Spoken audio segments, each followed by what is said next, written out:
ओम अज्ञानतिमिरान्धस्य ज्ञानाञ्जनशलाकया चक्षुरुन्मीलितं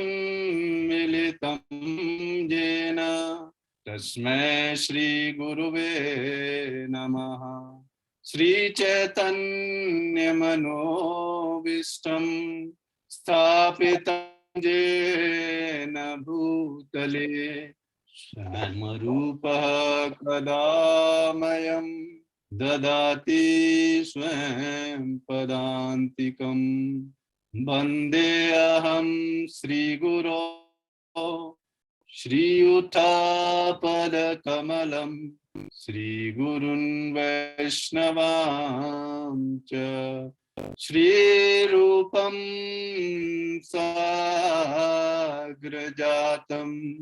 सहिगण रघुनाथवितं तं सजीवं साद्वैतं सावधूतं परिजन सहितं कृष्ण चैतन्य देवं श्रीराधा कृष्ण पादान् सहिगण ललिता श्री विशाखान्वितां च। हे कृष्ण करुणा सिंधु दीनबन्धो जगत्पते गोपेश गोपिकान्त राधाकान्त नमोस्तुते। तप्त कांचन गौरांगी ते वृंदावनेश्वरी वृषभानुसुते देवी प्रणमामि। वाञ्छाकल्पतरुभ्यश्च कृपा सिन्धुभ्येव च पतितानां पावनेभ्यो वैष्णवेभ्यो नमो नमः। जय श्री कृष्ण प्रभु नित्यानंद द्वैत गदाधर श्रीवास भक्त वृंदा। हरे कृष्ण कृष्ण कृष्ण कृष्ण हरे हरे हरे राम राम हरे हरे। हरे कृष्णा। तो आपका हार्दिक स्वागत। रामायण से भगवान रामचंद्र की लीलाओं के बारे में श्रवण करने के लिए आज अध्याय 9 तक आपने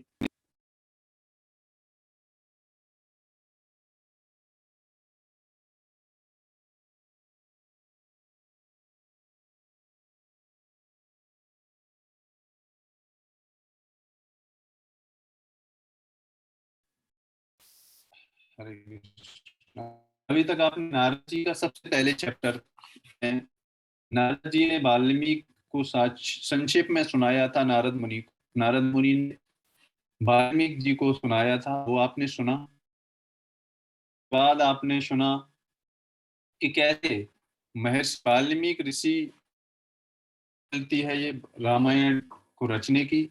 और उसके बाद आपने इसमें उल्लेख किया वाल्मीकि जी ने उसके बारे में। और इसके बाद कैसे कवि सिहार ऋषियों को रामायण लिखा के लिए प्रेरणा दी। और फिर अयोध्यापुरी के बारे में आपने वर्णन सुना। अयोध्या में कैसे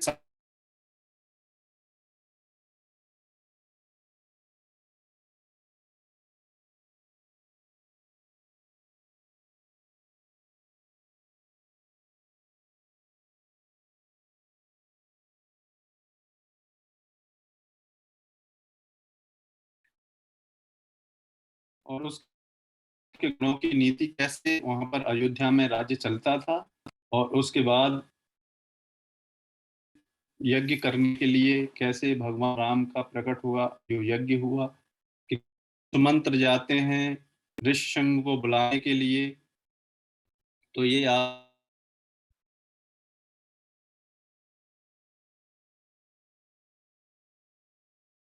के आने पर शांता के विवाह होने का प्रसंग, ये आपने वर्णन सुन चुके हैं। कहने से राजा दशरथ का सपरिवार अंग के राजा के यहाँ जाकर वहां से शांत ले आना, और उसके बाद आपने श्रवण किया राजा का ऋषियों से यज्ञ।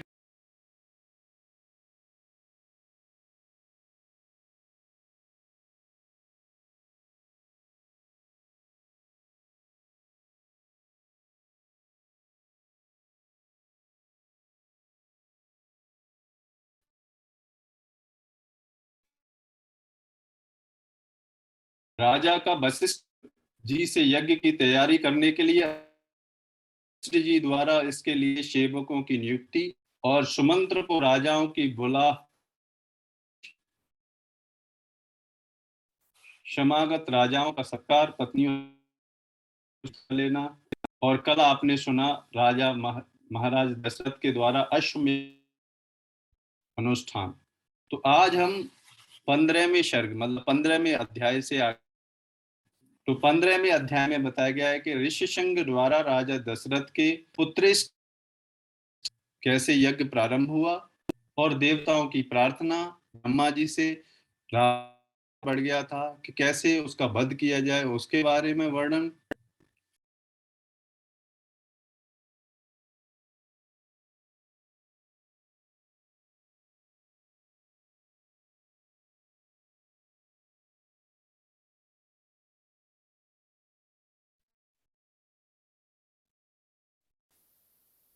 तो अभी 15वां सर्ग हम स्टार्ट करते हैं। इसमें बताएं महात्मा ऋषि मेधावी और वेदों के ज्ञाता थे।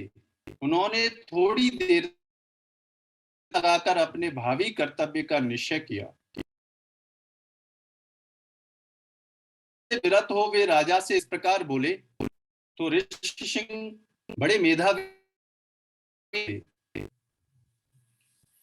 तो उन्होंने थोड़ी देर ध्यान करके राजा से क्या कहा, बोल रहे महाराज, मैं आपको पुत्र की प्राप्ति कराने के लिए अथर्ववेद के मंत्रों से पुष्टि नामक यज्ञ करूंगा। वेदाक्त विधि के अनुसार अनुष्ठान करने पर वह यज्ञ अवश्य सफल होगा।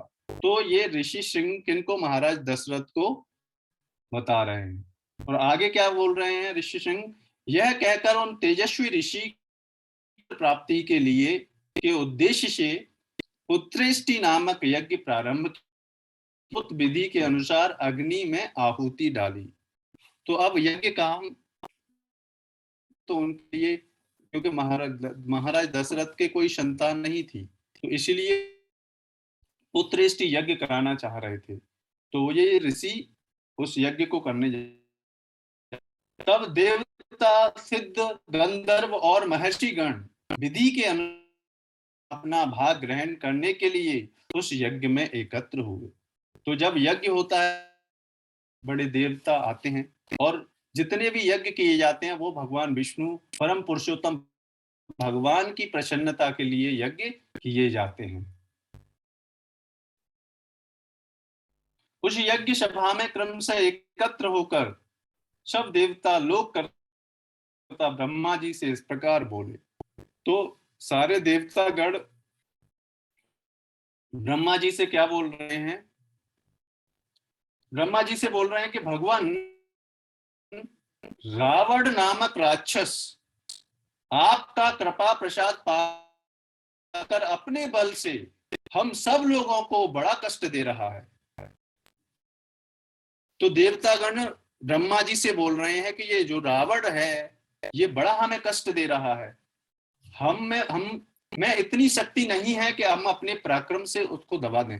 आप देखिए रावण इतना शक्तिशाली था कि उससे देवतागण भी डरते थे, और देवता देखो खुद बोल रहे हैं। और ऐसे रावण को भगवान राम ने कुछ ही क्षणों में मार दिया, ऐसा हमने है नहीं सुना है हमने। तो भगवान राम कितने शक्तिशाली हैं।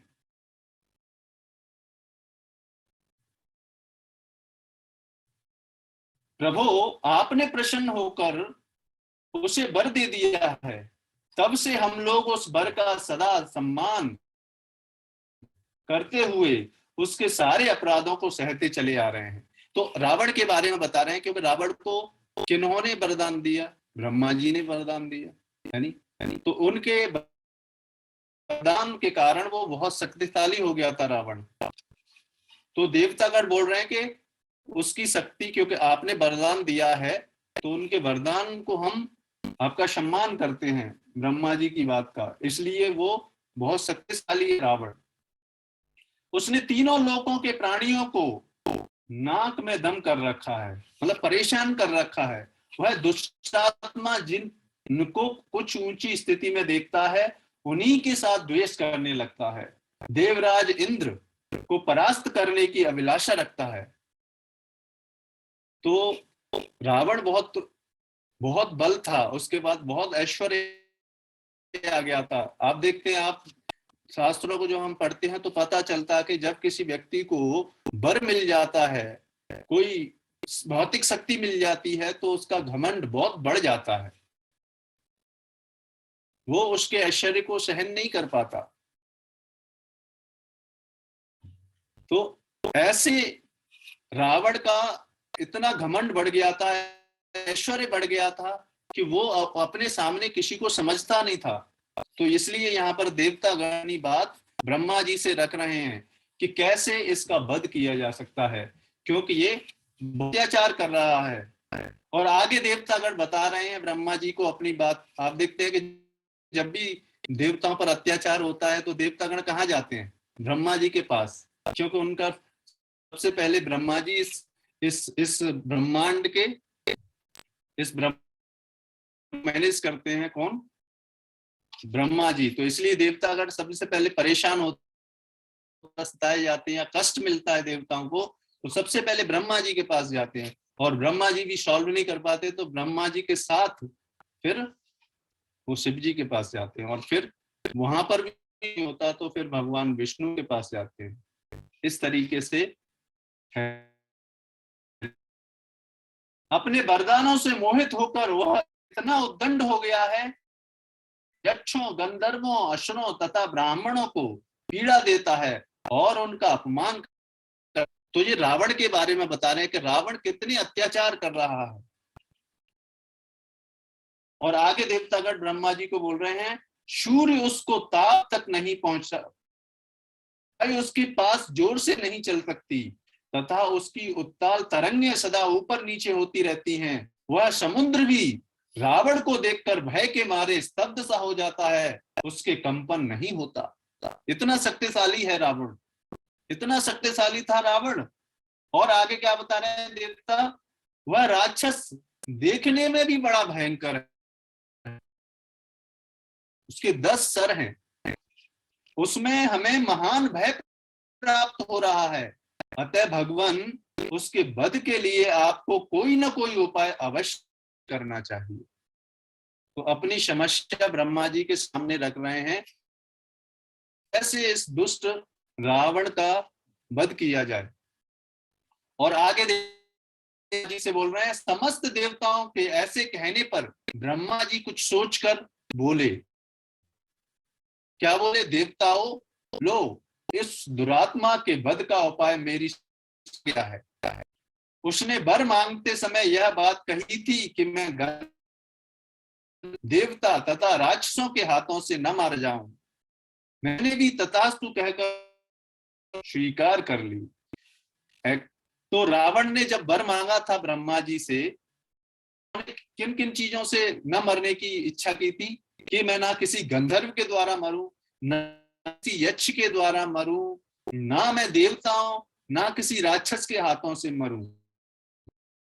और आगे वो ब्रह्मा जी बोल रहे हैं कि मनुष्यों था, रावण मनुष्यों को तो तुच्छ समझता था, उसके सामने मनुष्य तो कुछ भी नहीं थे, मनुष्यों से क्या डरने की जरूरत है? इसीलिए उसके प्रति होने के कारण उसके वध होने का वरदान नहीं मांगा। इसीलिए अब मनुष्य के हाथ उसका वध होगा। मनुष्य के सिवा दूसरा कोई उसकी मृत्यु का कारण नहीं होगा। तो इसीलिए भगवान कृष्ण के अवतार रूप में भगवान राम यहाँ पर प्रकट हुए और मनुष्य रूप में प्रकट हुए। और मनुष्य रूप में प्रकट हुए इसका मतलब ये नहीं कि हमारी तरह प्रकट हुए।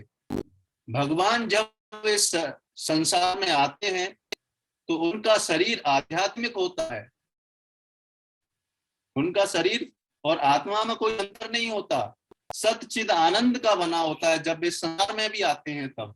इसलिए हमारे शरीर की तरह नहीं होता। हमारा पृथ्वी, जल, अग्नि, वायु इन सब का बना है, भौतिक तत्वों का बना है। लेकिन भगवान नहीं बना होता जब भगवान इस संसार में आते हैं। इसलिए भगवान राम में भी आए तब भी उनका शरीर हमारी तरह नहीं था। बहुत सारे लोग मनुष्य समझते हैं, ऐसा नहीं है। भगवान, आप देखेंगे जब भगवान कृष्ण छोटे बालक थे तब भी उनमें इतनी शक्ति थी। भगवान कोई व्यक्ति नहीं बन सकता, भगवान राम की तुलना कोई मनुष्य नहीं कर सकता। तो ये बताया जा रहा है, इसलिए भगवान राम भगवान है।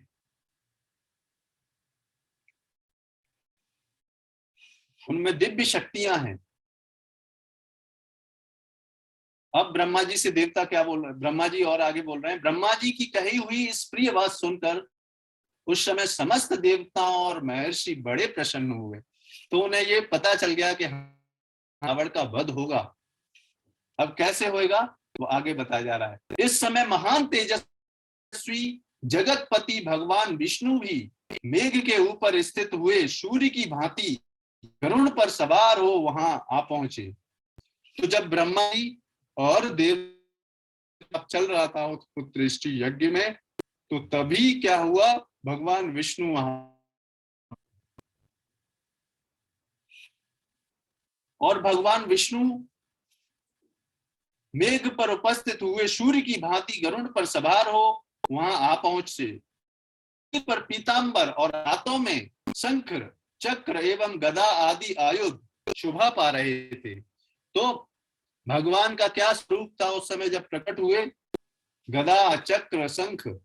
भगवान विष्णु के 4 हाथ होते हैं, तो शंख, चक्र, गदा शोभा पा रहे थे। उनकी दोनों भुजाओं में तपाए हुए स्वर्ण के बने केयूर प्रकाशित हो रहे थे।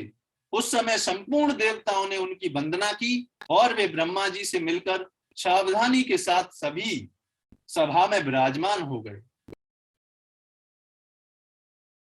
तब समस्त देवताओं ने विनीति भाव से उनकी स्तुति करके कहा, सर्वव्यापी परमेश्वर, हम तीनों लोकों के हित की कामना से आपके ऊपर एक महान कार्य का भार दे रहे हैं। तो भगवान विष्णु जो हैं, भगवान विष्णु और भगवान कृष्ण, भगवान राम में वैसे कोई अंतर नहीं है, लेकिन भगवान के बहुत सारे अनंत अवतार हैं और इस संसार में विभिन्न विभिन्न पर्पजों, उद्देश्यों के लिए संसार में आते हैं। तो यहाँ पर भगवान जब भगवान राम रूप में आए हैं, तो अभी भगवान विष्णु से प्रार्थना कर रहे हैं कौन? ब्रह्मा जी और देवतागण, कि आप प्रभु अयोध्या के राजा दशरथ उदार तथा महर्षियों के समान तेजस्वी हैं।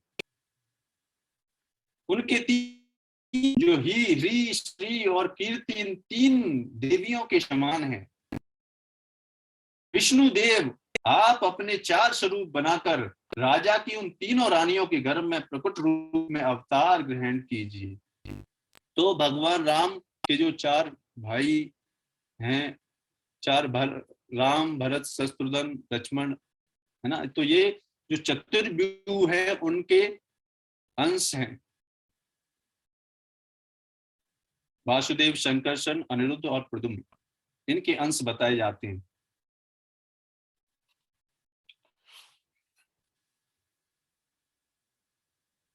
विष्णु, भगवान विष्णु, आप अपने 4 स्वरूप बनाकर राजा की उन तीनों रानियों के गर्भ से पुत्र के रूप में अवतार ग्रहण कीजिए। इस प्रकार मनुष्य में प्रकट होकर आप संसार के लिए प्रबल कंटक रूप रावण को, जो देवताओं के लिए अवध्य है, समर भूमि में मार डालिए। तो भगवान का एक ही कार्य है, अपने भक्तों की रक्षा करना।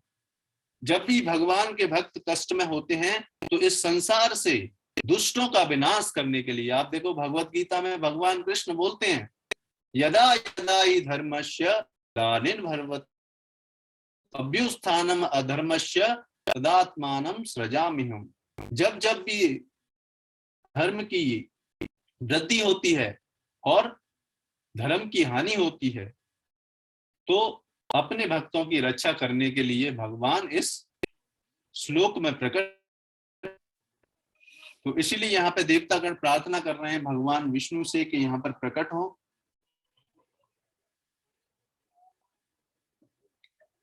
अब वह मूर्ख राजा, अब देवतागण बता रहे हैं भगवान विष्णु से कि रावण के बारे में बता रहे हैं कि वह मूर्ख राजा बड़े हुए पराक्रम से देवता, गंधर्व, सिद्ध तथा श्रेष्ठ महर्षियों को, उस रौद्र निशाचर ने ऋषियों को तथा नंदन वन में क्रीड़ा करने वाले गंधर्वों और अप्सराओं को भी स्वर्ग से भूमि पर गिरा दिया है।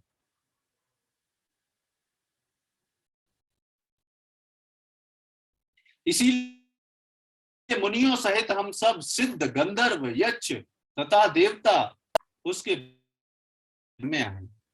तो ये देवतागण ब्रह्मा जी के साथ भगवान विष्णु से प्रार्थना कर रहे हैं कि आप प्रकट हो। और कल रामनवमी है, कल भगवान प्रकट होंगे। शत्रुओं को संताप देने वाले देव आप ही हम सब लोगों की परम गति हैं। अतः इन देवद्रोहियों का वध करने के लिए आप मनुष्य लोक में अवतार लेने के लिए निश्चय कीजिए। तो इस संसार में भगवान के भक्त जब प्रार्थना करते हैं भगवान से, तो भगवान यहाँ पर प्रकट होते हैं इस धराधाम पर। भगवान हमसे इतना प्रेम करते हैं कि हमें कष्ट में नहीं देख सकते और चाहते हैं कि हम उनके साथ रहें। इसीलिए वो हम सबके बीच में अपनी लीलाओं से आकर्षित करने के लिए यहाँ पर आते हैं, इतनी सारी लीलाएं करते हैं। और भगवान का चरित्र पुरुषोत्तम लीला, भगवान का चरित्र मर्यादा पुरुषोत्तम है। कैसे हमें मनुष्य जीवन में मर्यादाओं में रहते हुए कैसे हमें अपने कर्तव्यों का पालन करना चाहिए, वो भगवान राम हमें सिखाते हैं, जिससे कि हम भगवान के धाम जा सकें। और आगे देवता भगवान विष्णु जब यज्ञ में प्रकट हुए वहां पर और आगे बता रहे हैं, उनसे इस प्रकार स्तुति करने पर सर्वलोक वंदित देव प्रवर देवातिदेव भगवान विष्णु ने वहां एकत्र हुए उन समस्त ब्रह्मा आदि धर्म परायण देवताओं से कहा। अब भगवान विष्णु उन देवता और ब्रह्मा जी से आगे बोल रहे हैं, क्या बोल रहे हैं? देवतागण तुम्हारा कल्याण हो, तुम भय को मैं तुम्हारा हित करने के लिए रावण को पुत्र, पौत्र, अमात्य, मंत्री और बंधु बांधवों सहित युद्ध में मार डालूंगा। तो भगवान इन देवताओं को आश्वासन दे रहे हैं कि वो कैसे इन रावण का वध करेंगे। 10 वर्ष सहस्त्राणि 10 वर्ष शतानि च बस्यामि मानुषे लोके पालयन पृथ्वीमिमाम। और क्या बता रहे हैं? देवताओं तथा ऋषियों को भय देने वाले उस क्रूर एवं दुर्दश राज करने में 11,000 वर्षों तक इस पृथ्वी का पालन करता हुआ मनुष्य लोक में निवास करूंगा। तो भगवान रामचंद्र इस लोक में प्रकट हुए, 11,000 साल तक उन्होंने राज्य किया, जिसमें 14 साल वनवास में गए और वहां पर रावण का वध किया। और फिर 11,000 वर्षों तक, क्योंकि ये त्रेता युग की, भगवान रामचंद्र त्रेता युग में प्रकट हुए। राज्यकाल किया, ये करेंगे, ऐसा भगवान रामचंद्र अभी बता रहे हैं देवताओं को। एवं दत्त्वा वरं देवो देवानां विरुणात्मावान् मनुष्ये चिंतयामास जन्मभूमि मतात्मनः। और आगे बता रहे हैं, देवताओं को ऐसा वर देकर मनुष्य भी भगवान विष्णु ने मनुष्य लोक में पहले अपनी जन्मभूमि के संबंध में विचार किया और अब प्लानिंग कर रहे हैं। भगवान विष्णु अब प्लानिंग कर रहे हैं इस यहाँ आने के लिए, प्रकट होने के लिए। बल कल प्रकट होंगे ततः पद्मपलासाच्च कृत्वात्मा चतुर्विधम पितरम रोचयामास तदा दशरथम नृपम। आगे भगवान विष्णु बोल रहे हैं कि इसके बाद कमल नयन श्री हरि ने अपने को 4 स्वरूपों में प्रकट करके राजा दशरथ को पिता बनाने का निश्चय किया।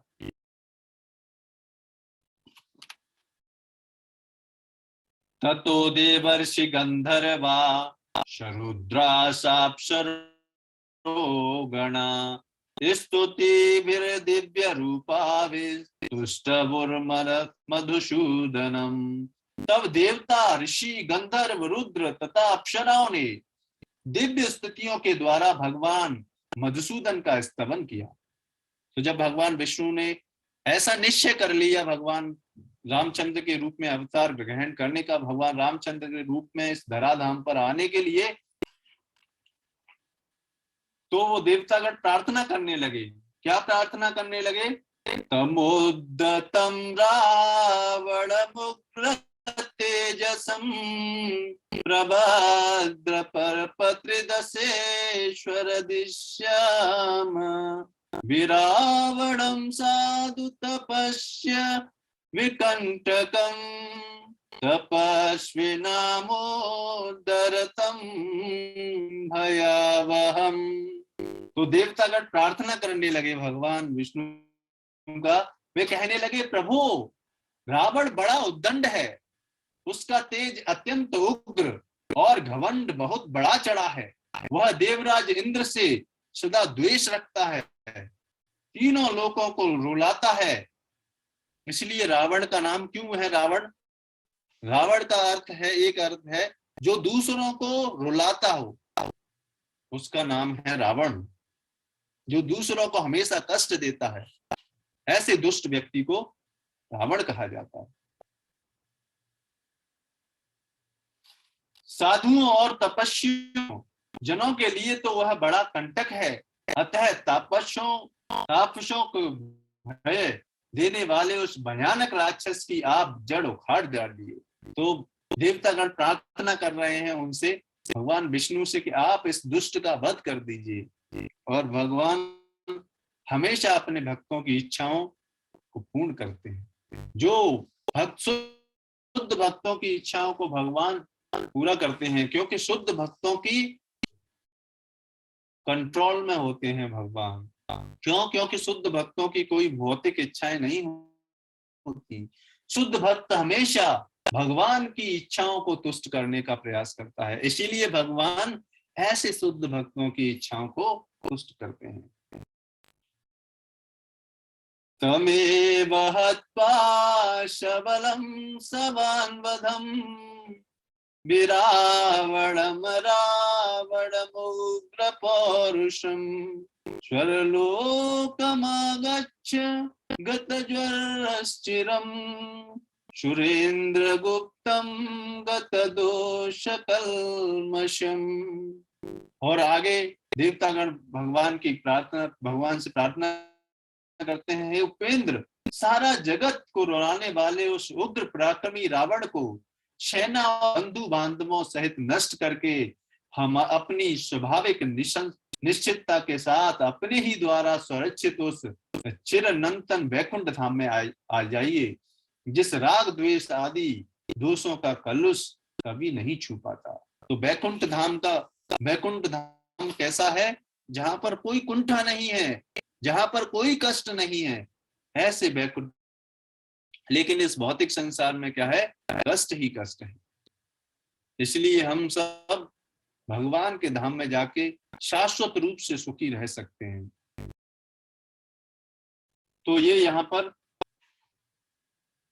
15वां अध्याय खत्म होता है। यहाँ पर अध्याय को सर्ग बोला जाता है रामायण में।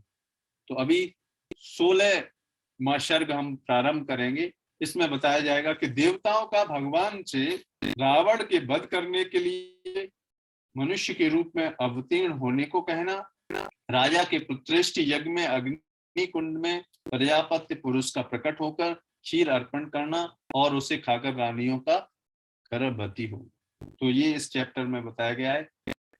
ततो नारायणो विष्णु निर्युक्तः सुरसत्तमे जानत्रपि शुरानेव लक्षणं वचनाब्रवीत्। तदनंतर उस श्रेष्ठ देवताओं द्वारा उस प्रकार रावण वध के लिए नियुक्त होने पर सर्वव्यापी नारायण ने रावण के वध के उपाय को जानते हुए भी देवताओं से यह मधुर वचन कहा। तो भगवान विष्णु क्या मधुर वचन बोल रहे हैं? ये क्या है? देवतागण राक्षस क्या उपाय है वो देवतागणों को मधुर वचन क्या बोल रहे हैं वो बता रहे हैं। उपायः को वदेतस्य राक्षसाधिपतेषुरा यमहं तं समास्थाय निहन्यामृषकंटकम्। देवतागण राक्षस राज रावण के वध के लिए कौन सा उपाय है जिसका आश्रय लेकर मैं महर्षियों के लिए कंटक रूप उस निशाचर का वध करूं। तो भगवान सब जानते हैं, सब कुछ जानते हैं, लेकिन वो अपने भक्तों से पूछते हैं कि क्या करें। यही भगवान की महानता है, सब कुछ जानते हुए भी अपने भक्तों से ही परामर्श करते हैं। जैसे आप देखेंगे भगवान कृष्ण के परिप्रेक्ष्य में उद्धव से परामर्श लेते थे, और भगवान साक्षात सब कुछ जानते हैं लेकिन वो अपने भक्तों से परामर्श लेते थे। एवं मुक्त्वा सुरा सर्वे प्रत्युचुर्विष्णु अव्ययम् मानुषम रूपमास्थाय रावणं जय संयुगे। उनके इस तरह पूछने पर सब देवता उन अविनाशी भगवान विष्णु से बोले। तो देवतागण भगवान विष्णु से क्या बोल रहे हैं?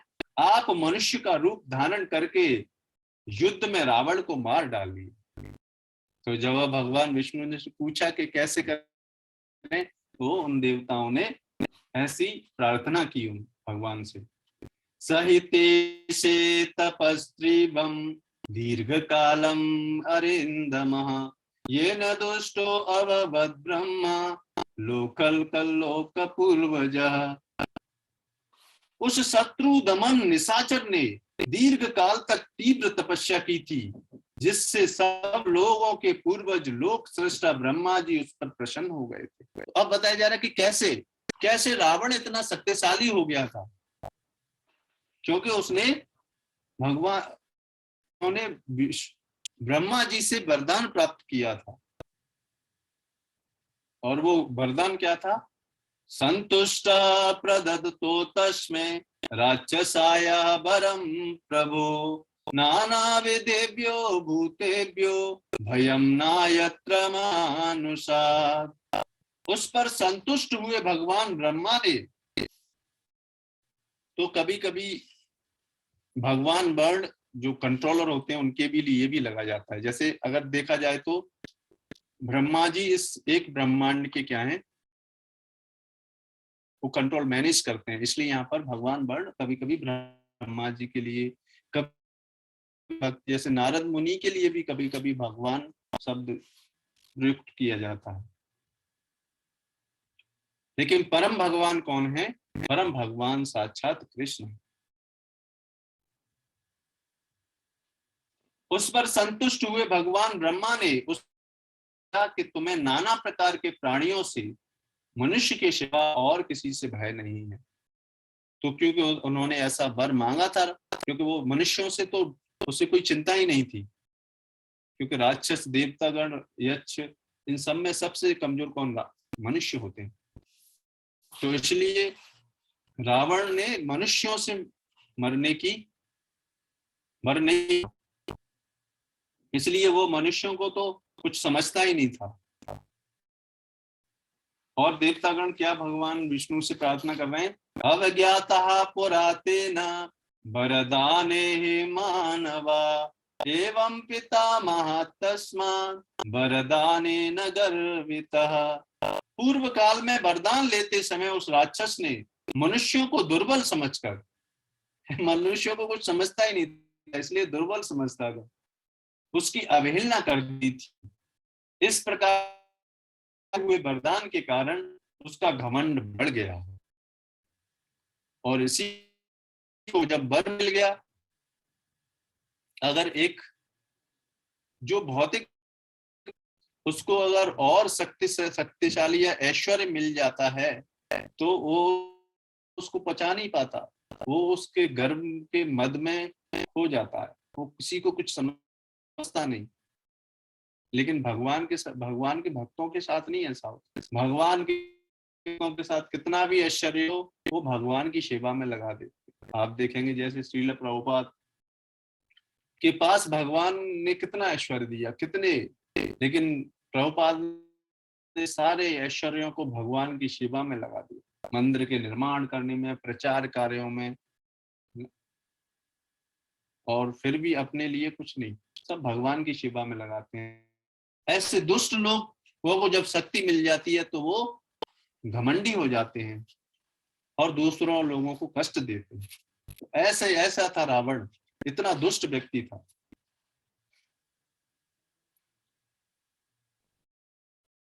और आगे सगण बोलते हैं, उत्सादयते लोक स्त्रीणं स्त्रीत्युत्कर्षति तस्मात् तस्य वधो दृष्टो मानुषेभ्यारं तपा।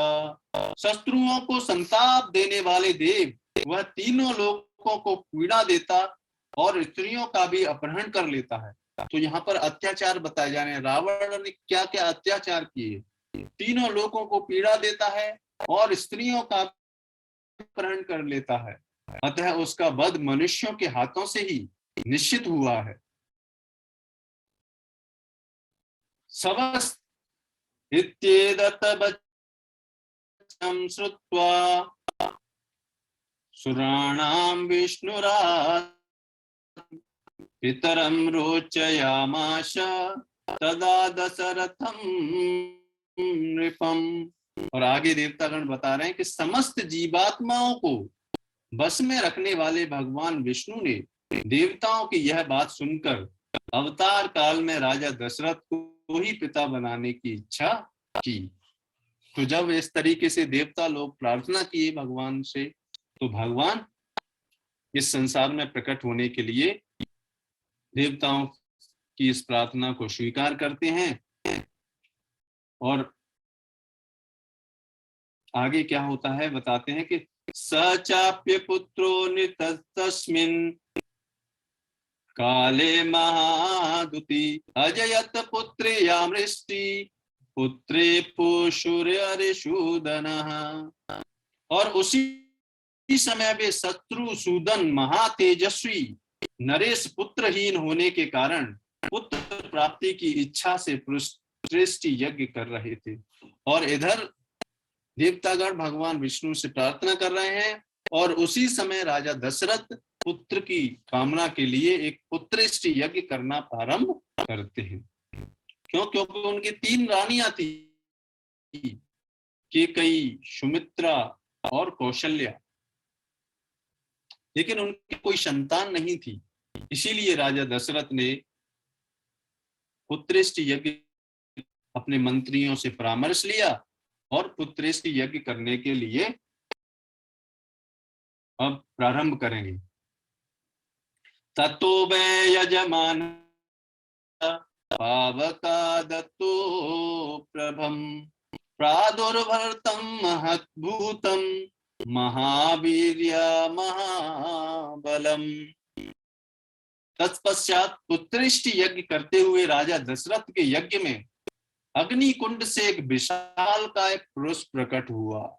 उसके शरीर में इतना प्रकाश था जिसकी कहीं तुलना नहीं थी। उसका बल पराक्रम महान था। तो पुत्रेष्टि युग में यज्ञ हुआ।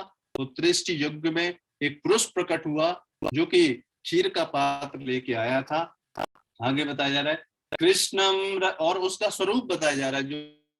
जो पुरुष प्रकट हुआ था पुत्रेष्टि यज्ञ में, उसका स्वरूप क्या है? कृष्णम रक्तांबरम धरम रक्ताश्यम दुंदुभिस्वनम स्त्रीहर्तस्तनुजस्मं अश्रु प्रवरमूर्धजम। उसकी अंग कांति काले रंग की थी। उसने अपने शरीर पर लाल वस्त्र धारण कर रखा था। उसका मुख भी लाल ही था। उसकी वाणी से दुंदुभी के समान गंभीर ध्वनि प्रकट होती थी। उसके रोम, दाढ़ी, मूछ और बड़े बड़े केस चिकने और सिंह के समान थे।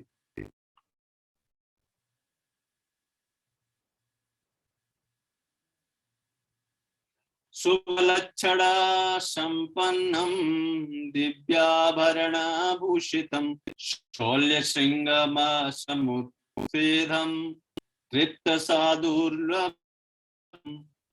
और जो यज्ञ में जो पुरुष प्रकट हुआ था उसके बारे में और बता रहे हैं, वाल्मीकि वर्णन कर रहे हैं। क्या? वह शुभ लक्षणों से संपन्न, दिव्य आभूषणों से विभूषित, शैल शिखर के समान ऊंचा तथा गर्वीले समान चमकने वाला था। और क्या स्वरूप था उसका?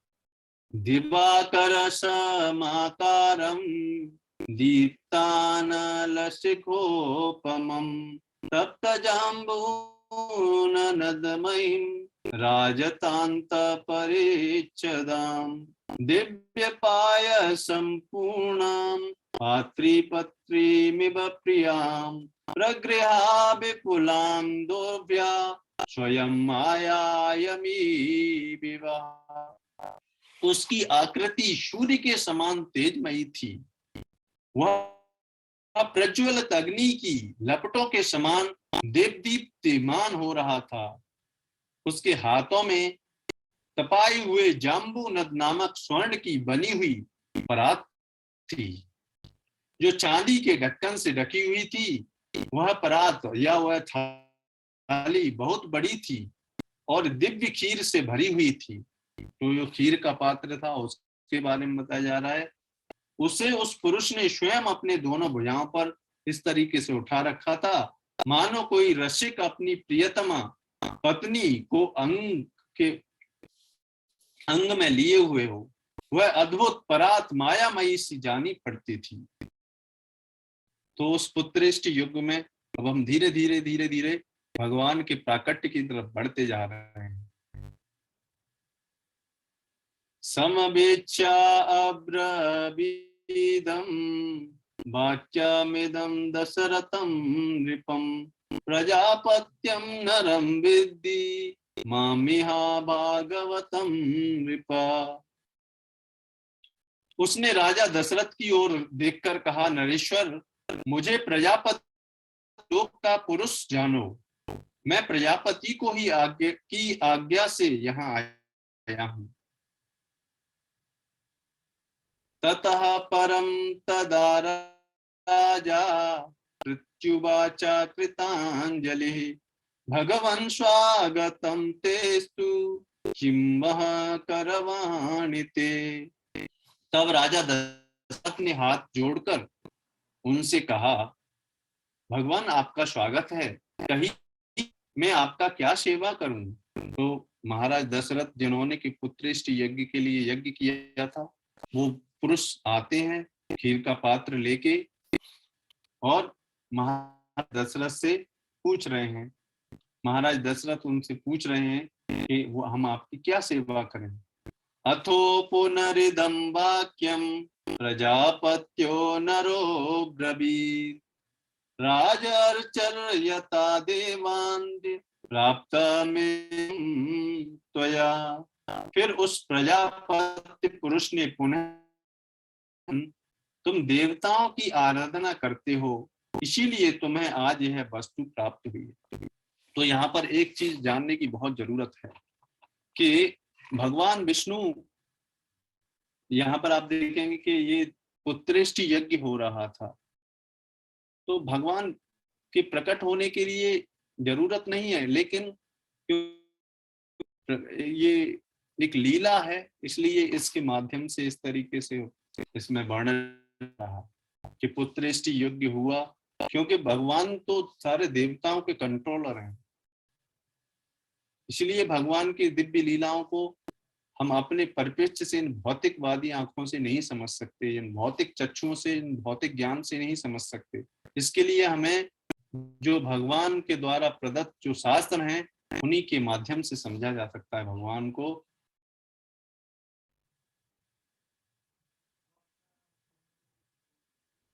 तो आगे बता रहे हैं, वो यज्ञ पुरुष जो प्रकट हुआ वो आगे बता रहे हैं महाराज दशरथ को, क्या इदम तु नृपशार्दूला पायसम देव निर्मितम प्रजाकरम ग्रहण त्वयं धन्यमारोग्यवर्धनम।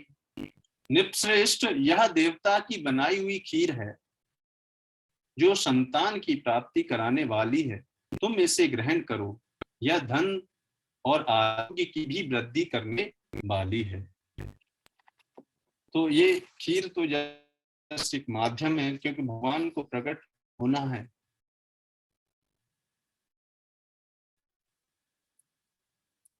भार्याणाम मनु मनु श्रीते प्रयच्छ मे तातु त्वयं लपश्ये पुत्रान यदर्थयज्ञस्य नृप। राजन, अपनी योग्य पत्नी को दो और कहो तुम लोग इसे खाओ, पर उनके गर्भ से आपको अनेक पुत्रों की प्राप्ति होगी, जिनके लिए तुम यह यज्ञ कर रहे हो।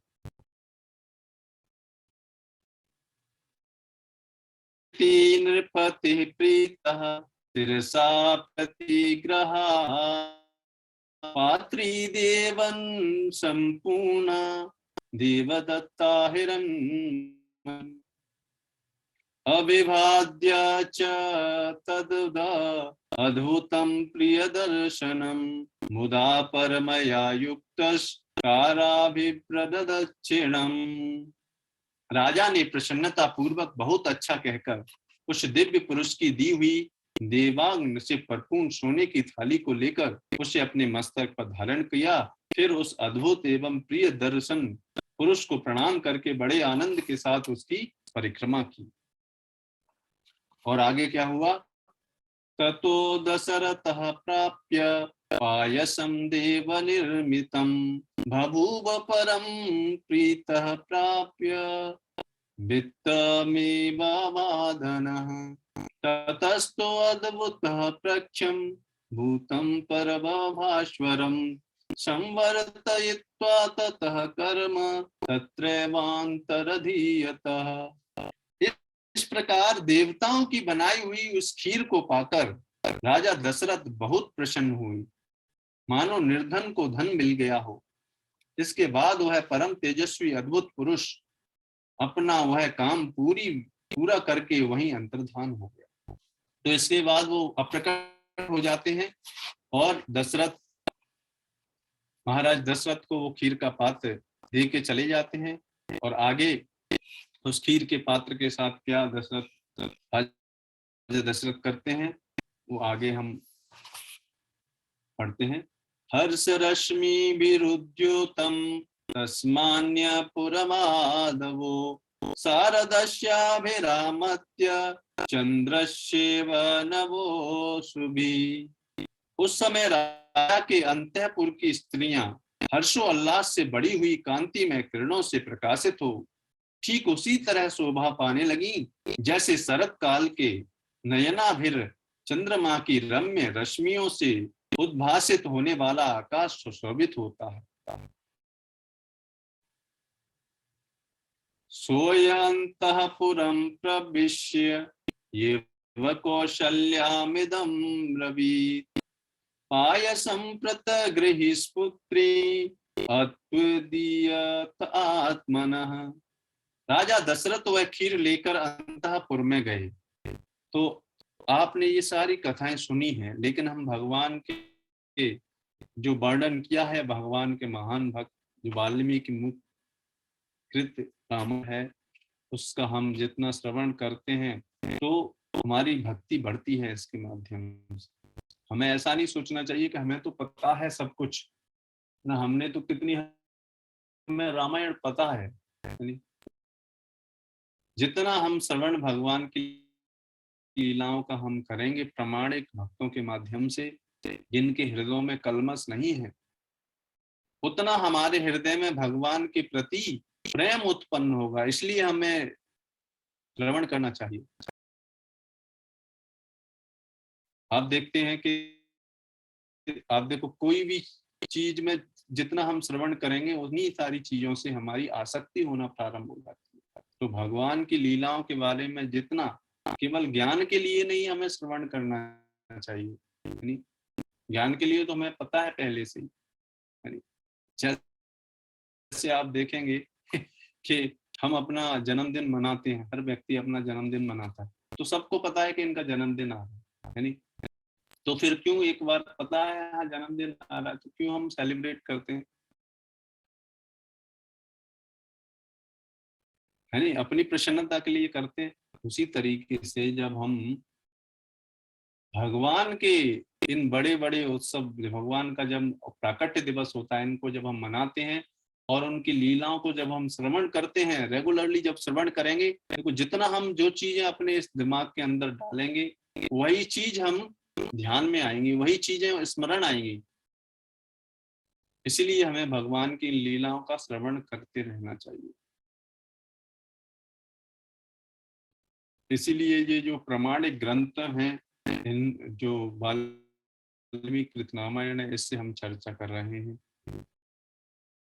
तो इसमें आगे और बताया जा रहा है कि राजा दशरथ वह खीर लेकर अंतःपुर में गए। उन्होंने खीर का पात्र लिया और अंतःपुर में अपनी रानियों के पास गए और वह अपने पुत्र की प्राप्ति करने के लिए खीर ग्रहण करो, ऐसा उन्होंने कहा। तो इसका मतलब ये नहीं कि भगवान केवल इस खीर के कारण ही प्रकट हुए, ये जस्ट एक माध्यम में आने के लिए।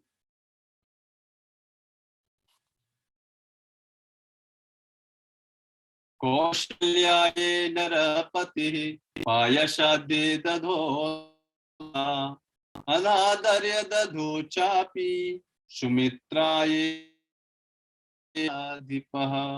ऐसा कहकर राजा दशरथ उस समय उस खीर का आधा भाग, तो अब आप देखेंगे दशरथ महाराज ने उस किया, तो बता रहे हैं कि आधा भाग कौशल्या को दे दिया, महारानी कौशल्या को दिया, और फिर बचे हुए का आधा भाग, मतलब आधा, फिर जो आधा भाग था उसका भी आधा, मतलब 1/4 सुमित्रा को अर्पण किया, और जो बचा हुआ भाग किन किन को अर्पण किया, केकये च वसिष्ठार्ध ददो पुत्रार्थ कारणात् प्रदत्तो च वसिष्ठार्ध पायसस्यामृतोपमम् अनुचिन्त्य सुमित्राये पुनरेव महापते एवतासां ददो राजा भार्याणां पायसं पृथक। आगे बता रहे हैं कि उन्होंने आधा भाग, पूरा जो कटोरा था खीर का सोने के पात्र में जो था, उसका आधा भाग कौशल्या जी को, और उसका आधा जो पोर्शन था उसका भी 1/4, मतलब पूरा अगर हिस्सा तो 1/4 किनको दिया, सुमित्रा जी को, और जो 1/4 बचा था उन दोनों को देने के बाद जितनी खीर बची रही उसका आधा भाग तो उन्होंने पुत्र प्राप्ति के उद्देश्य से केकई को दे दिया। तत्पश्चात उस खीर का जो अवशिष्ट आधा भाग था, उस अमृतपान भाग को महाबुद्धिमान नरेश ने कुछ सोच विचार कर पुनः सुमित्रा को ही अर्पित किया। तो आधा आधा भाग दिया, और आधा जो भाग था वो केकई को दिया, और उसका भी आधा भाग फिर सुमित्रा को दे दिया। यानी इसीलिए सुमित्रा के 2 संतानें हुई। केकई और उस अमृतपान भाग को महान बुद्धि नरेश ने कुछ सोच विचार कर पुनः सुमित्रा को ही अर्पित कर दिया। इस प्रकार राजा ने अपनी सभी रानियों को अलग अलग खीर बांट दी। तो ये तो भगवान महाराज तो दशरथ हैं, उन्होंने खीर को डिवाइड करके रानियों को दे दिया। अब आगे ततश्चैव पाप संप्राप्य नरेंद्रो सत्यम स्त्रियः सम्मानं मे निरे सर्वा रहस्योदित्य चेतसः। महाराज की उन सभी साध्वी रानियों ने उनके हाथों से वह खीर पाकर अपना सम्मान समझा। उनके चित्त में अत्यंत हर्षोल्लास छा गया। तो अब वो रानियां बड़ी प्रसन्न चित्त थी। और आगे बताया जा रहा है कि ततस्तु तां प्राश्यतमूत्रम स्त्रियो महीपतेरुमपपायसं पृथक् हुताशनादित्य समान तेजसो अचिरेण गर्भान् प्रतिपेदिरे तदा। उस उत्तम खीर को खाकर महाराज की उन तीनों साध्वी महारानियों ने शीघ्र ही पृथक पृथक घर धारण किया। अग्नि और सूर्य के समान तेजस्वी थे। तो उनके में भगवान क्योंकि तेजस्वी क्यों थे, क्योंकि उनके घर में भगवान, उनके गर्भ से भगवान साक्षात भगवान रामचंद्र प्रकट होने वाले हैं। ततस्तु राजा प्रतिवीक्षिता स्त्रिया प्ररूण गर्भा प्रतिलब्धमानसः बभूवहृष्टस्त्रिदिवे यथा हरिः सुरेन्द्र सिद्धिर्ष गणाभिपूजितः। तदंतर अपनी उन रानियों को गर्भवती देख राजा दशरथ को बड़ी प्रसन्नता हुई। उन्होंने समझा मेरा मनोरथ सफल हो गया है। जैसे स्वर्ग में इंद्र सिद्ध तथा ऋषियों में पूजित श्री हरि प्रसन्न होते हैं, उसी प्रकार भूतल में देवेंद्र सिद्ध तथा महर्षियों से सम्मानित हो राजा दशरथ संतुष्ट थे। तो इस प्रकार यहाँ पर ये 16 अध्याय यानी 16 सर्ग बाल कांड के समाप्त होते हैं। और 17वां सर्ग इस प्रकार से है। इसमें बताया जा रहा है कि ब्रह्मा जी की प्रेरणा से देवता आदि द्वारा विभिन्न वानर युगपत्तियों की उत्पत्ति। तो अब जो भगवान के, देखो भगवान इस संसार में अकेले नहीं आते। जैसे आप देखते हैं कोई बड़ा देश का कोई अधिकारी होता है, उच्च अधिकारी होता है या प्राइम मिनिस्टर होता है, तो जब वो जाता है तो अकेला नहीं जाता, उसके साथ उसके पार्षदगण जाते हैं। जैसे उसके साथ में जो काम करने वाले हैं, यानी तो ऐसे ही भगवान जब इस धराधाम पर आते हैं तो अपने अपने कॉन्फिडेंशियल मित्रों के साथ यहाँ पर आते हैं। तो भगवान ने जिन जिन लोगों से, जैसे आप देखें वानर गण थे, तो ये सब भगवान के साथ जो जो लोग उनकी लीला में सहायक बने, भगवान के महान भक्त हैं।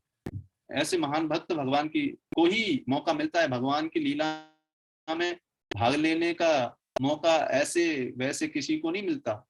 जो लोग भगवान के प्रति प्रेम उत्पन्न कर लेते हैं, ऐसे भक्तों को, तो जिन भक्तों ने भगवान रामचंद्र के प्रति इतना प्रेम जागृत कर लिया, उनके हृदय में भगवान राम के प्रति इतना प्रेम उत्पन्न हो गया है, ऐसे भक्त ही भगवान रामचंद्र की लीला में, इस भौतिक संसार में जो लीला होती है उसमें उनको भाग लेने का मौका मिलता है। भगवान के जिस स्वरूप से, जैसे भगवान कृष्ण की लीलाओं से अगर कोई व्यक्ति आकृष्ट होता है, तो भगवान कृष्ण की जब लीलाएं द्वापर युग में भगवान जब आते हैं तो उन लीलाओं में उनको मौका दिया जाता है।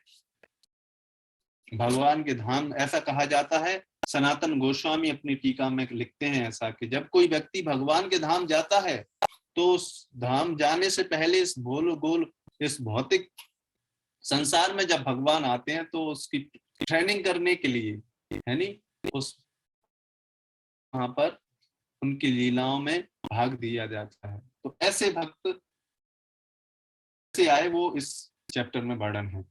क्या बता रहे हैं? पुत्रस्त्वं तु गते विष्णु राज्ञस्तस्तु महात्मनः उवाच देवता सर्वा स्वयंभूगर्भवानिदम्। जब भगवान विष्णु महान मनस्वी राजा दशरथ के पुत्र भाव को हो गए, तब भगवान ब्रह्मा जी ने संपूर्ण देवताओं से इस प्रकार कहा। तो अब ब्रह्मा जी क्या बोल रहे हैं? उन जीवात्माओं को जो भगवान के प्रति प्रेम उत्पन्न हुआ है, उन जीवात्माओं को भगवान की लीलाओं में भाग लेने के लिए ब्रह्मा जी बोलेंगे। तो वो क्या है? सत्यसंधस्य वीरस्य सर्वेषां नोषिणः विष्णु सहायान सुजत्यं कामरूपिणः मायाविदस्य शूराश्च वायुवेगवे नयज्ञान बुद्धि संपन्नान् विष्णुतुल्य पराक्रमान् असंहायानुपाय ज्ञान दिसंहानान्वितान् सर्वास्ता अनमृत प्रशानिव। भगवान विष्णु सत्य प्रतिज्ञ वीर और हम सब। तो ब्रह्मा बोल रहे हैं देवताओं, देवतागण भी क्या है? भगवान है। लेकिन देवतागण कौन बनते हैं? जो अभी पूर्णतः शुद्ध नहीं हुए, मतलब भगवान की भक्ति किए हैं लेकिन फिर भी भगवान अब कुछ कुछ भौतिक इच्छा भी बाकी है। देवताओं के भी पद दो तरीके के होते हैं। कुछ ऐसे जो मिश्रित भक्त होते हैं, कुछ ऐसे होते हैं कि क्योंकि इस भौतिक संसार को चलाने के लिए देवता, जब कोई उस पद के लिए कोई व्यक्ति नहीं होता तो भगवान ही स्वयं अपने अंश के रूप में देवता जैसे इंद्र हैं। तो कभी कभी जब कोई योग्य उस पद के लिए योग्य जीव नहीं होता तो फिर भगवान ही स्वयं इंद्र बनते हैं, ऐसा बताया जाता है।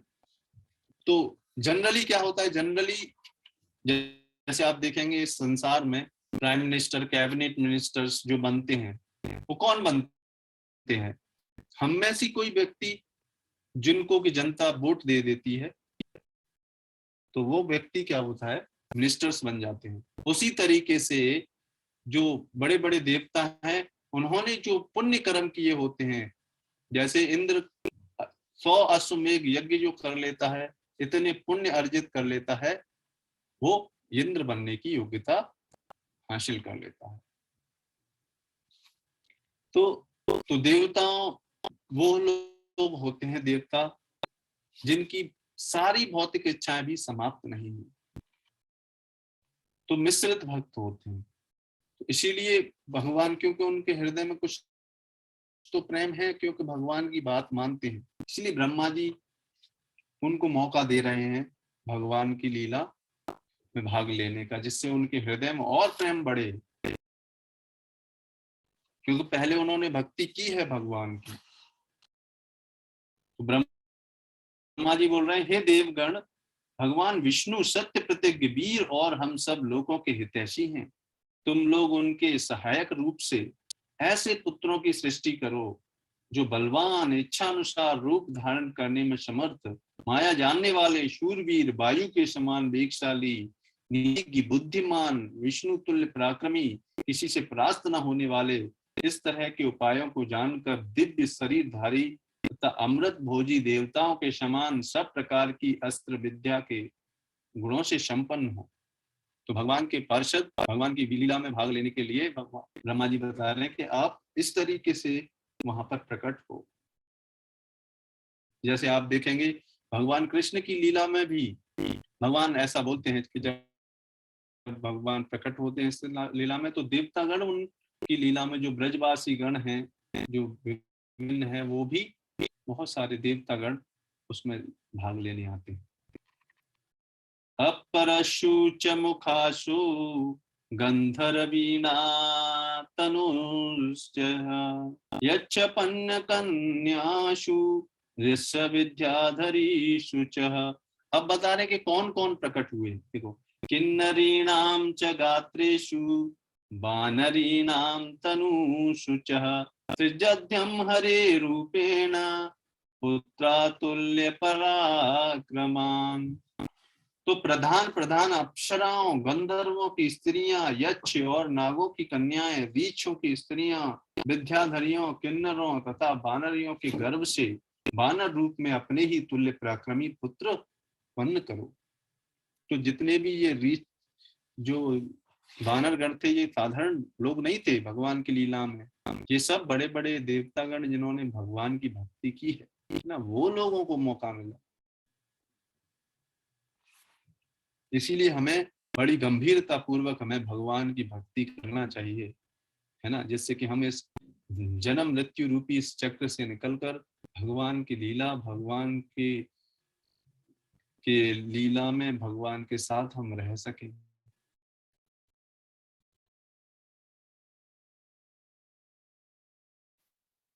पूर्वमेव मया सृष्टो जाम्बवान् नृपवङ्गवः जम्बमानस्य सहसा मम वक्त्रादजायतः।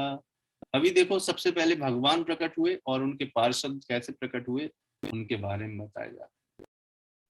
इसीलिए भगवान का मतलब होता है केवल भगवान नहीं।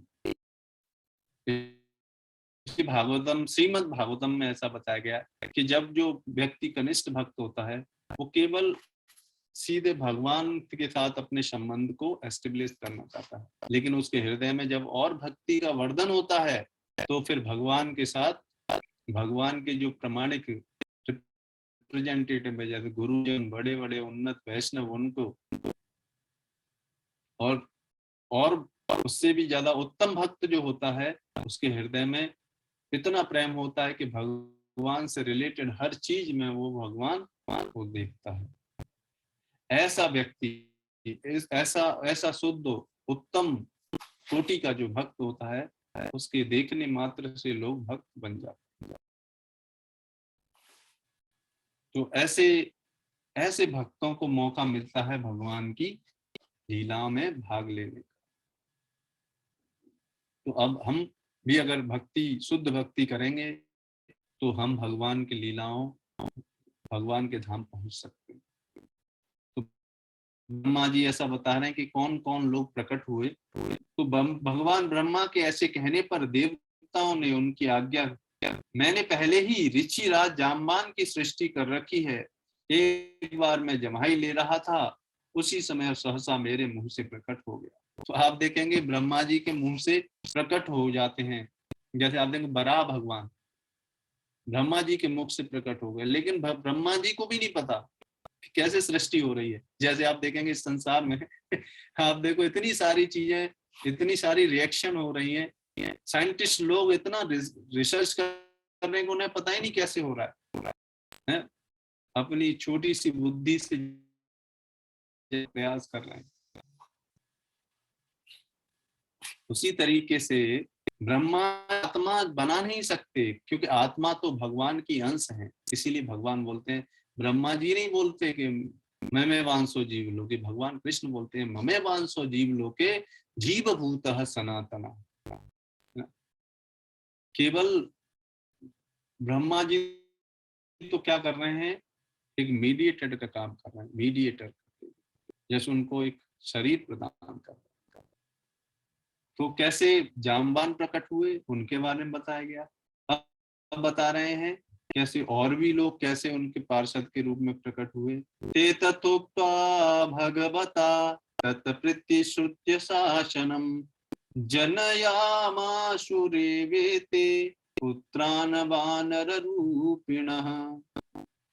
ब्रह्मा जी के ऐसे कहने पर देवताओं ने उनकी आज्ञा स्वीकार की और वानर रूप में अनेकानेक पुत्र उत्पन्न हुए। तो जितने भी जो वानर गण भगवान रामचंद्र की सेना बने थे, वो साधारण लोग नहीं थे। उन्होंने करोड़ों करोड़ों जन्मों तक भगवान की भक्ति की, तब उन्हें मौका मिला है। तो ऐसे वो साधारण लोग नहीं थे, हमें ये समझना चाहिए। और जब ऐसे वानर लोगों को भगवान रामचंद्र की लीलाओं में भाग लिया, फिर भगवान कृष्ण की लीलाओं में भी उनको मौका मिला मक्खन खाने का। इसलिए आप देखेंगे बहुत वानर लोगों ने बहुत आनंद लिया। भगवान कृष्ण स्पेशली भगवान वानरों को चोरी करने इसलिए आते थे, जिससे कि वो माखन खिला सके इन वानरों को। भगवान माखन केवल खाने के लिए नहीं चोरी करते थे वानरों को देने के लिए।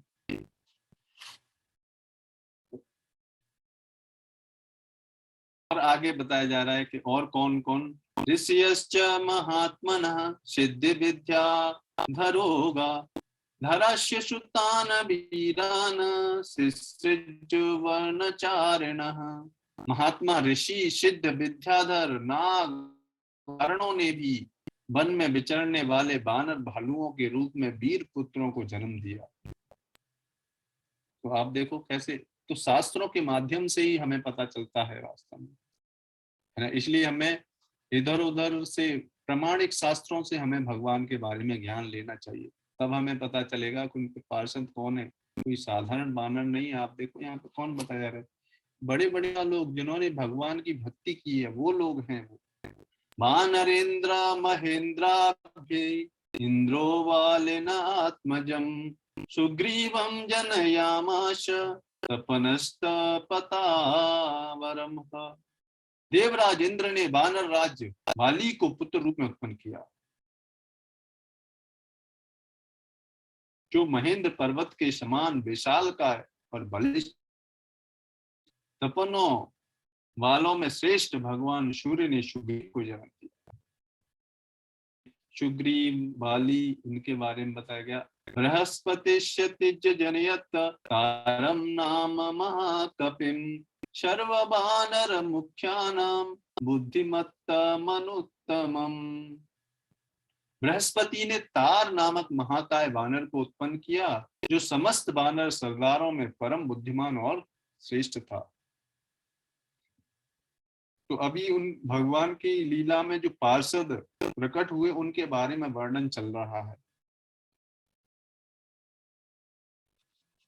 धनदस्य श्रुतः श्रीमान वानरो गंधमादनः विश्वजन्यत्रम नाम महाकपिम। तेज गंधमादन कुबेर का पुत्र था। विश्वकर्मा ने नल नामक महान वानर को जन्म दिया। आप देखो जितने भी वानर हैं, ये तो बड़े बड़े देवताओं के अंश हैं। पावकस्य श्रुतः श्रीमान नीलो अग्निशदृश प्रभा तेजसा यशसा वीर्या दत्ते अर्चित वीर्यवान। अग्नि के समान तेजस्वी श्रीमान नील साक्षात अग्निदेव का ही पुत्र था। वह पराक्रमी वानर तेज यश और बल भी सबसे बढ़कर था। और बारे में बताया, रूप द्रविण संपन्ना भविष्यनो रूप सम्मत मैदम च द्विविध चैव जन्यामासुतः। रूप वैभव से संपन्न सुंदर रूप वाले दोनों अश्विनी कुमारों ने स्वयं ही मैंद और द्विविध को जन्म दिया। वारुणो जनयामस सुमेषणम नाम वानरम शरम जनयामाशम पर्यजनस्तु महाबल। वरुण ने सुषेण नामक वानर को उत्पन्न किया और महाबली पर्यज ने रव को जन्म दिया। आप देखो कितने डिटेल में वाल्मीकि जी बता रहे हैं कि कैसे कैसे किन किन वानरों ने किन किन देवताओं के अंश रूप में प्रकट हुए। मारुतस्योरसः श्रीमान हनुमान नाम वानरः। हनुमान जी कौन है, उनके बारे में बताया जा रहा है। वज्र सहनम अनुपेतो वैनते यशमो जबे। इसीलिए आप देखोगे चैतन्य चरितामृत में चैतन्य महाप्रभु के बारे में वर्णन मिलता है, तो उनके पार्षदों के बारे में बताया जाता है कि वो कौन है, भगवान कृष्ण की लीला में वो कौन है और चैतन्य महाप्रभु की लीला में वो कौन है। उसी तरीके से यहाँ पर बताया जा रहा है कि भगवान रामचंद्र की लीला में जो प्रकट हुए वो कौन कौन लोग। तो हनुमान जी के बारे में बताया कि हनुमान नाम वाले ऐश्वर्यशाली बानर वायु देवता के और के पुत्र थे। उनका शरीर वज्र के समान से दृढ़ था, वे तेज से चलने में गरुड़ के समान तेज थे। तो हनुमान जी भगवान के बहुत बड़े, भगवान रामचंद्र के बहुत बड़े हैं और वरुण देव वायुदेव के पुत्र के रूप में प्रकट हुए। सर्ववानर मुख्येषु बुद्धिमान बलवानपि ते सृष्टा बहुसहस्रा दशग्रीव वधो ददा।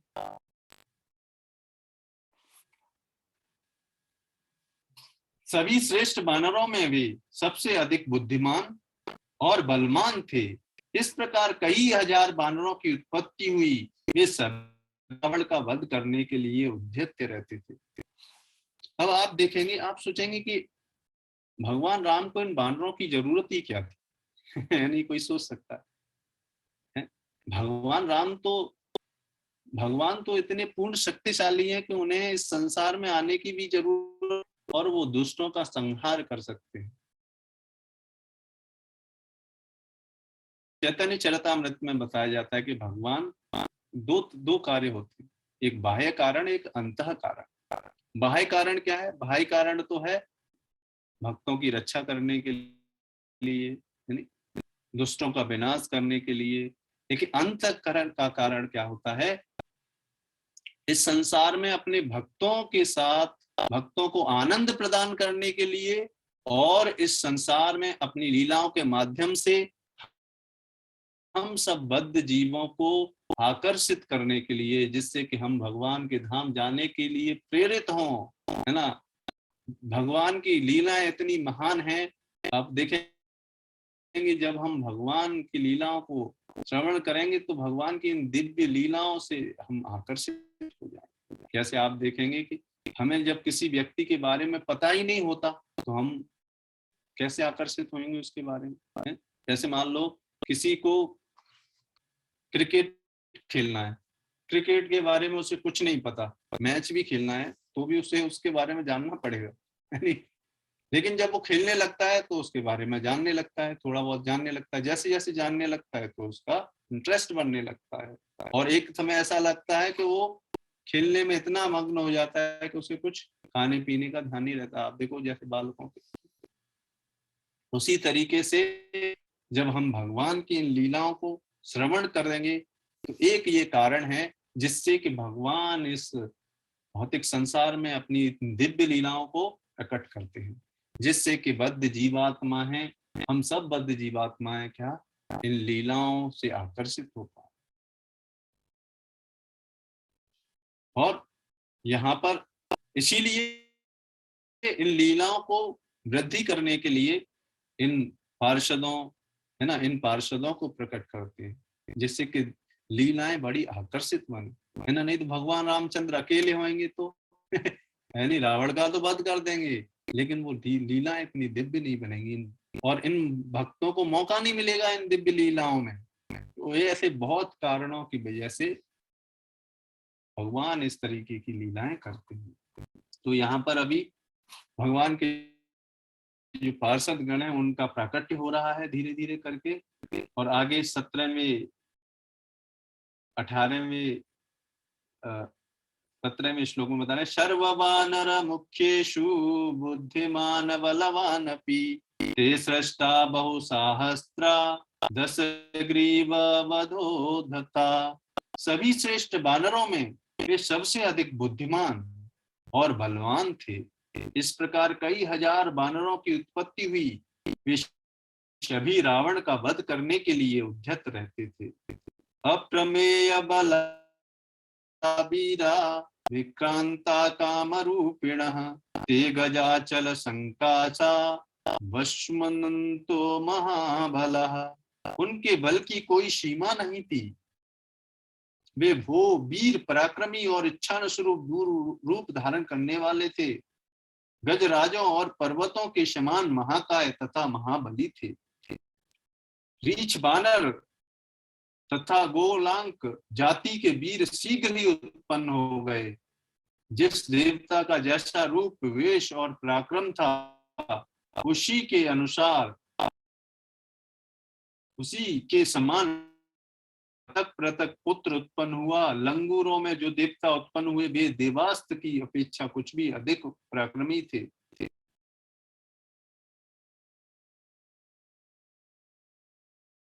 कुछ बानर रीछ जाति की माताओं से तथा कुछ किन्नर से उत्पन्न हुए। देवता, महर्षि, गंधर्व, गरुण, यक्षस्वी, यक्ष, नाग, किंपुरुष, सिद्ध, ये बड़े बड़े देवतागण थे जो भगवान की लीला में भाग लेने आए थे। विद्याधर तथा सर्प जाति के बहुसंख्यक व्यक्तियों ने अत्यंत में भरकर सहस्त्री पुत्र उत्पन्न किए।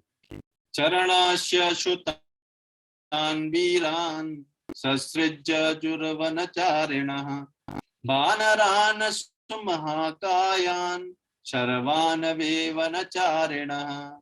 देवताओं का गुण गाने वाले वनवासी चारणों ने बहुत से वीर विशाल कर पुत्र उत्पन्न किए। वे सब जंगली फल मूल खाने वाले थे। और उनके पार्षदों के बारे में बताया जा रहा है। अप्सरस्यु च मुख्यासु तथा विधादरीषु नागकन्यासु च तदा गंधर्वी नाम तनुश्चया कामरूप बलोपेतो यथा काम विचारिणः। मुख्य रूप अप्सराओं, विद्याधरणियों, नाग कन्याओं तथा गंधर्व पत्नियों के गर्भ से भी इच्छानुसार रूप और बल से युक्त तथा स्वेच्छानुसार सर्वत्र विचार करने वाले वानर पुत्र उत्पन्न हुए। सिंह साधुर्दर्पेण च बलेन च प्रहरणा शर्वे शर्वे पर्वतयोधिनः। ये दर्प और बल में सिंह और व्याघ्र के समान थे। पत्थर की चट्टानों से प्रहार करते और पर्वत उठाकर लड़ते थे।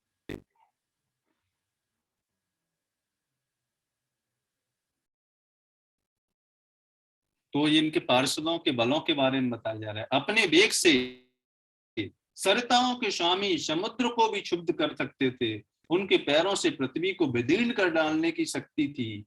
वे महासागरों को भी लांघ सकते थे। आप देखें जैसे जामवान हैं, हनुमान जी हैं, अब इनकी शक्ति कितनी है।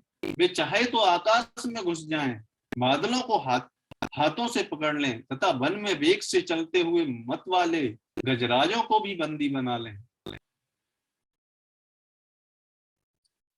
तो उनके बलों के बारे में बताया। और क्या कर लें, वो शब्द करते हुए आकाश में उड़ने वाले पक्षियों को भी वे अपने सिंहनाद से गिरा सकते थे। ऐसे बलशाली और इच्छानुसार रूप धारण करने वाले महाकाय वानर यूथपति करोड़ों की संख्या में उत्पन्न हुए। वे वानरों के प्रधान यूथों के भी यूथपति थे। तो एक दो वानर नहीं थे, असंख्य करोड़, उनकी संख्या भी नहीं की जा सकती थी।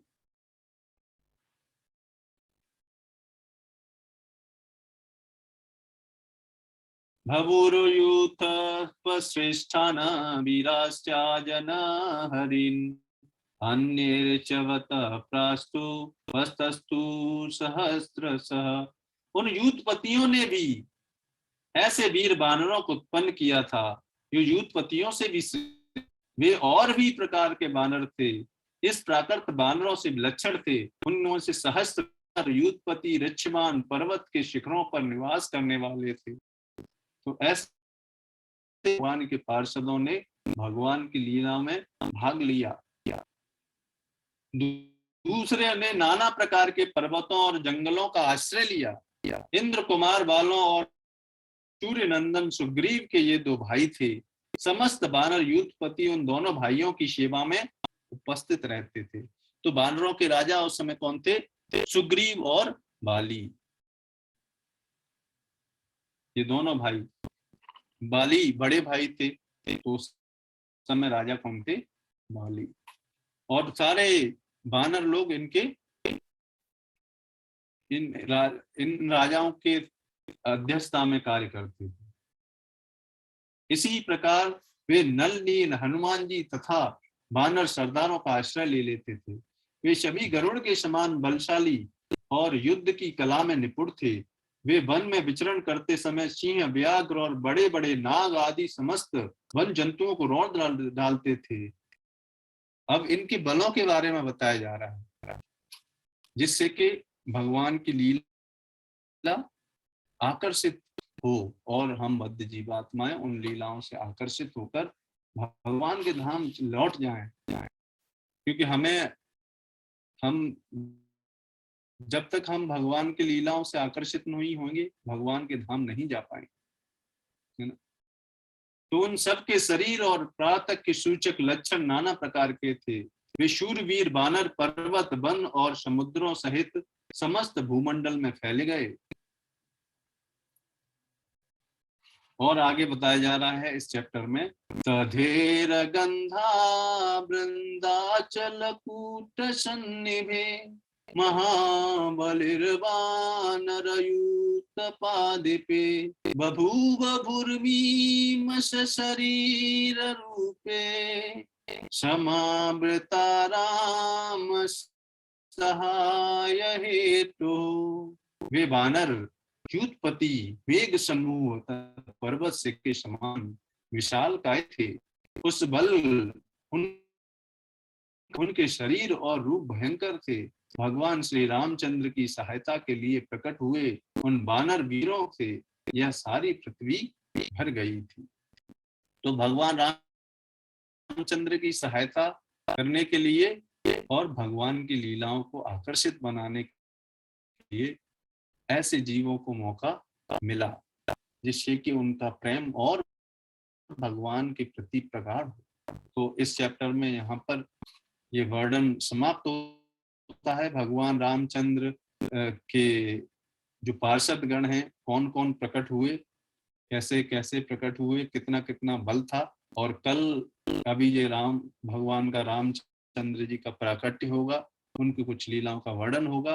तो ये कथा रामनवमी के उपलक्ष्य में हमने भगवान रामायण, वाल्मीकिकृत रामायण से हमने प्रारंभ की थी, तो वो कल समाप्त होगी। उसके बाद हम जब प्रभु जी अभी अवेलेबल नहीं होंगे, तो हम प्रभुपाद लीलामृत से ये सेशन चलाएंगे। और ये सेशन करेक्ट 7 बजे प्रारंभ हुआ करेगा अभी। तो आप जितने भक्त हैं उनसे प्रार्थना है कि आप सभी भक्त 7 बजे लॉग इन लेक्चर सुनना चाहते हैं तो 7 बजे से आप आ सकते हैं, क्योंकि 7 बजे प्रारंभ होता है और 8:30 बजे खत्म होता है। ठीक है, तो इस सेशन को हम यही विराम करेंगे। और चिंत और प्रभु जी यहाँ पे हैं, तो मैं वो आगे हरे कृष्ण। वो हरे कृष्ण प्रभु जी, प्रणाम। Thank you so much, Prabhuji. Thank you so much.